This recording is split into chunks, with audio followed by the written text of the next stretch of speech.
Bonjour à tous, je suis Metchampito Bamlatol Arthur Fidelis, point focal communication à la délégation régionale de la santé publique de l'Est au Cameroun.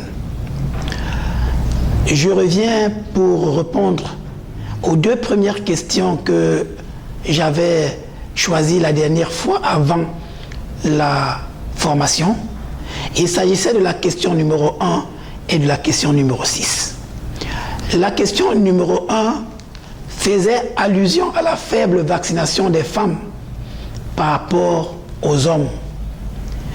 Et on nous demandait comment enquêter sur cette situation et quelles sont les stratégies que nous devons apporter. Eh bien, nous pensons qu'il faut tout faire pour d'abord rechercher les causes qui amènent à ce que les femmes soient moins vaccinées. Et cela ne peut se faire qu'à travers des enquêtes communautaires, des interviews, non seulement en communauté, mais également auprès des personnels de santé. Et si nous retrouvons que ces problèmes viennent des personnels de santé, peut-être de la logistique, peut-être de l'absence ou du manque de vaccins et autres, ou alors de la non-communication de ces personnels envers les femmes, nous allons tout faire pour pouvoir renforcer les capacités des personnels de santé afin qu'elles puissent mieux communiquer avec ces femmes et leur donner la bonne information concernant l'importance pour elles de se faire vacciner.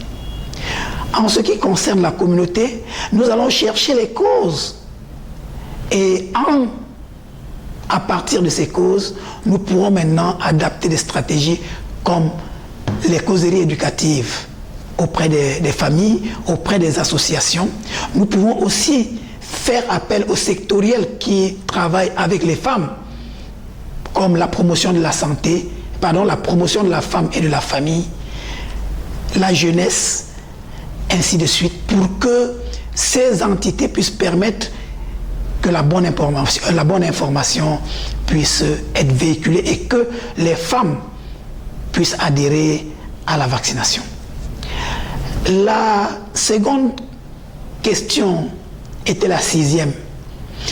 Elle faisait allusion aux fake news véhiculées dans les médias sur la qualité des vaccins qui causeraient